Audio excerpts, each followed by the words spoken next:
Hi everyone, this is Susie and Rafa from Cheeky Seats. Hello. Today we are going to show you how to install one of our beautiful handmade diamond seat covers on a Vespa GTS. In this case, a Vespa GTS 250 seat, which you can see has seen better days.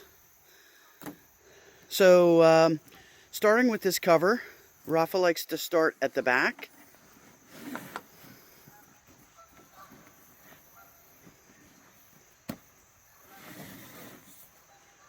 And then extends it over the front. And what I want you to see is the guidelines. Here there's a white line, and that goes all the way around the inside of the seat cover to show you the optimum placement. That line should line up with the edge of your seat all the way around to show you, make sure that it's on equally around all the sides. We have a pull stop, a cord lock that you pull to adjust.